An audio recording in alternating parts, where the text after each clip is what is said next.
if you haven't seen Isabella before, she's a fashion, lifestyle and beauty agency herself. And we've worked with Isabella quite a few times now on some treatments, so it's nice to have her in the clinic and we can have a chat about your journey and how you feel about skincare and aesthetics and everything like that. We have found it, when working with influencers, quite difficult to get people who are willing to talk about it openly. Yeah, I can imagine. So it'd be good to see, have your insight on how you feel about aesthetic treatments and whether you think that people are becoming more open to talking about it and whether it's becoming more of a normal topic rather than being this taboo subject that people don't want to speak about. Yeah. Yeah, I was a bit nervous as well to start with, and also having like some family members on there, I was a bit like, oh gosh, what are they going to think? But actually, from like both times that I've come here and I've spoken about it on my Instagram, people have been really intrigued because no one really talks about it that much. Yeah. Like people have so many questions, just asking like, did it hurt? Like, what did it take? Like, what does it look like afterwards? What can I do? Yeah. And I had nothing but like good feedback from it. So yeah, I feel like people are becoming more receptive to it. I think maybe years and years ago, like aesthetic treatments had a bad press, and people can overdo them, and it looks it can look a bit odd, but if you go for someone who does it really well and naturally. Yeah, completely. During lockdown, there's been a new sort of craze come up. People have been on Zoom and on camera so much during their meetings that they're becoming so fixated with how they look. Yeah. And obviously then you have the introduction of filters and, editing of photos. Do you feel as an influencer that it comes to pressure to use filters, or now that you're more open about your skincare and treatments, you feel... Yeah, so like especially on stories, you can like add these crazy filters that just completely change your face. Like at the start, like I only started my Instagram last year, but at the start I would use like filters that other people were using. I wouldn't necessarily like change my face, but just change the colours of it. I actually don't bother with any of them anymore. I just like I just literally film it as it is, which I think is nice. It just makes you realise like people are normal and you get spots. Yeah. You have a double chin. Yeah, especially from this angle. Yeah. And as well, I think like I keep seeing posts at the moment about like textures of your skin and how no one's skin looks completely airbrushed, completely soft, like it has marks, it has bumps and hair and like all those sort of textures. So I think it's nice to start seeing more about this. Having had aesthetic treatment yourself, what advice would you give to someone who hasn't yet had anything done but is thinking about going for it? Yeah, I definitely recommend like do your research, find someone you can trust and like gives the results that you want. Maybe get recommendation from a friend. And don't be put off by the pain of it, because it did hurt a little bit, especially when I had the Botox stuff. And I put it on my story, you kind of see me flinching a bit, just because you're having a needle put in there, but it only lasts, it can literally last for a couple of seconds. Like, I definitely wouldn't like consider that effective to put you off it at all. And with the lips, that really didn't hurt at all because they put the numbing cream on, and you just kind of feel the sensation, but no pain at all. So definitely don't let that put you off. Sure. Do you feel now, I don't know what your opinion was before, but do you feel now that you can actually have aesthetic treatments without and still look natural and undetectable, and you can go out feeling like no one's actually going to know? Yeah, for sure. I wasn't, I guess when I was like a kid, like I didn't know much about it. You kind of just see it in like the gossip magazines about people having like bad experiences. But I guess like growing up, because people like my colleague and some friends have had a few things done, and I realised it's completely natural. And my lips was something I wanted to have done for years and years, just to like balance out my top lips. And definitely. Happy you went for it? Oh yeah, so happy. Is there any treatment that you want to have in the future, skin or aesthetic? Oh, so everything. Literally after coming for the 2 appointments here, I'm like, right, what else can I have? Go through the whole menu. Yeah, literally. I would be interested in the like tear trough filler. I find like over the last few years, I feel like my eyes have got more sunken. So definitely that, and I'd like to have my lips topped in a few months. Because Dr. Youssef said, gave them a feel like the last time I came, he said, they're good for now, but maybe in a couple of months. And I've also heard about like the thing where you can freeze cryolipolysis. Something like that, or black lips. Yeah, something like that. I know. We offer two treatments like that. We have pyrolysis, which is basically like fat freezing, or acrylic, which is a new injection that basically destroys the fat cells and then it's I've seen some incredible results already. Especially with teardrop as well. I think that's one of the ones that we see the biggest transformation because in terms of dark circles and some hollowness, it can just completely transform and just make you look younger and more fresh. And if you really suffer from dark circles, it can be quite hard to cover it up, even with concealer. So for sure, it's amazing. I feel like over the last year or so, I've realised that no eye cream is going to give the results that I know. Okay, so now let's talk a little bit about your influence journey. So if you could just tell us how you started, how you got to where you are now, and where you see yourself. Yeah. So I only started last year in April, right at the start of the lockdown, and I'd been furloughed for 2 months from my job. I do still work full time alongside it, and I wanted a bit of a project, something to keep me busy, and it is something I had dabbled in the past when I was like 17, it was like 10 years ago. And I just knew this was something I wanted to do, and it was just a perfect opportunity. I think because people were just at home on their phones, not doing much, I was at the right place at the right time, so it just grew quite quickly.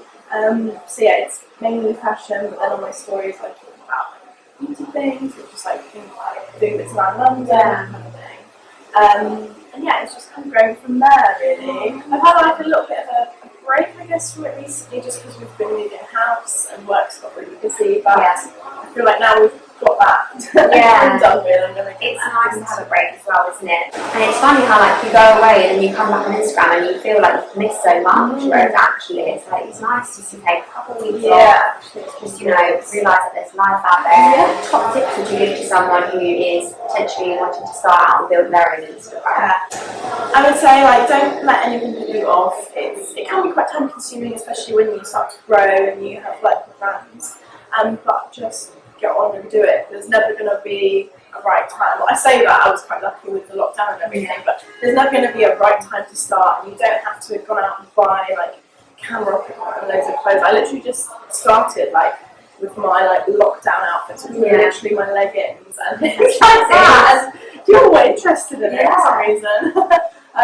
Just start, and everyone is on a different journey, so you can't compare yourself and get too worried about someone else's journey because you're gonna forget about your own, really. And just kind of think about what you like to see and how you style yourself or your hair and everything like that. And just very cliche. Yeah, I love it. What's been the highlight on your influence journey, and do you think there's more room in the industry for more influencers?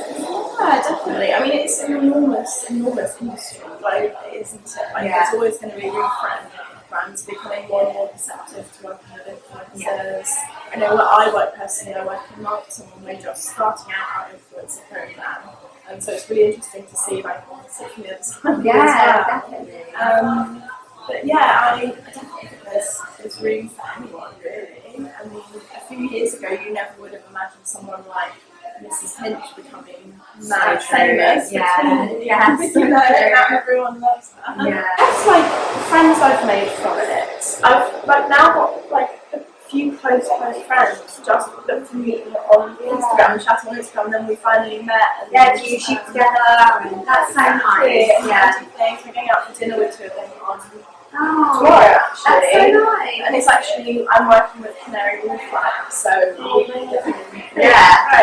I guess shared interests, isn't it? Do you think that influencers should be more transparent when talking about aesthetics and skincare work or filters or whatever, or do you think that that's their own prerogative and that's that?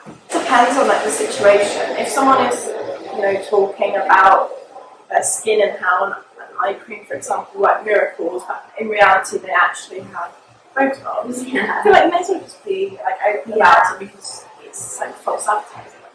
And the same with using filters and stories. I know it's been a big thing recently when people were working with brands on an ad and actually the products haven't given the results that you see. But if someone isn't talking about any of that and they have injectables or aesthetic treatments, they don't need to say anything. Just their own. I agree. Okay, quick fire round. Skincare or makeup? Yeah. Favourite product for a night out? The Charlotte Tilbury setting spray. It's amazing. Oh, I knew this So good. Okay, Yeah. noted. Favourite skincare brand? Drunk Elephant. Oh, really? They are really good. They are, aren't they? They're quite strong, aren't they? Yes. Lots of strong ingredients. I feel like I've tried a couple and some my skin loved and some my skin absolutely Yeah. skincare product you couldn't live without. Moisturiser, because I get really tight skin otherwise. Yeah, it's just so dry. Fake tan or sunbathing? Fake tan. Good answer. Favourite part of your self-care routine? Ooh, I think taking my makeup off at the end of the day. Like, Do you enjoy that? Well, I enjoy the cleansing part. Yeah. The rest of it, I'm like, I'm too chore. Yeah. I use the LMS Pro Collagen Cleansing Balm, and it's just like an experience using it. I Oh just my love that gosh. product so much. It is. I love, like, once I've taken my makeup off, Yes. it's such a nice feeling, but the thought sometimes, Yes. I'm so tired. I know, if you've been out somewhere late and you're really tired. You've got to go do your 10-step skincare routine. I'm like, I can't go to bed without it either. Waxing or laser hair removal? Ooh, I've not had laser hair removal. I have had waxing and I've enjoyed the results, but yeah, I've been intrigued by Getting laser. the laser. And glowy skin or matte skin? Glowing skin. Like lip gloss or lipstick? Lipstick, because I find lip gloss can get sticky sometimes, a bit annoying. Yeah, true. When the wind's blowing and your hair's in your mouth. What are you most looking forward to when lockdown restrictions ease completely? Oh, I think going on holiday, visiting my dad and my friends who live in France. Oh, amazing. Yeah, I used to live in the Alps and Ski Resort. I used to live there for like 6 years on and off, and I really miss it. And it's like really not having been there for a while now. Yeah. So Oh yeah, my I'm gosh. looking forward to that. Summertime in the Alps must It's be amazing. Amazing. So hot and gorgeous. What is your favourite summer beauty trend? Oh my gosh, I don't know. I like the idea of not wearing too much foundation in the summer and using like just like a glowy product like the Charlotte Tilbury. Tinted moisturiser. Light Wonder, I think it is, because it doesn't really have like any like pigment in it as such. But it gives you like a glow and like a bit of a tan if you get a dark one, but it also kind of blurs your skin a bit. Okay, so it's you can wear it instead of foundation. Yeah, with a bit of concealer, that one's nice. Or the By Terry CC serum, it's like the same thing, but it's amazing as well. So, yeah. Nice. And what is a piece of skincare advice that you'd give to your younger self? I would say don't like scrub the hair out of your face, basically. The physical exfoliants and Yeah, it's like they're the mix. gorgeous. With glass actually. I know, I exfoliating can't my believe face. I would have done that to my skin. Like then I wouldn't have known like to use like acid exfoliants or anything. But if I could go back, then I would use that earlier. I would definitely tell myself to wear it. Yeah, that's for sure. Yeah, I think that's all our questions. Thank you so much for the Q&A. It was so nice to chat. Yeah, hopefully we can have you back in for a lot more treatments, continue working together, and we can probably have like a week's Q&A and see how you transitioned and grown. But if you want to follow Isabella, your app is Isabella Duder. Yeah. On Instagram, we'll tag her below and you can follow her and continue. Thank you so much.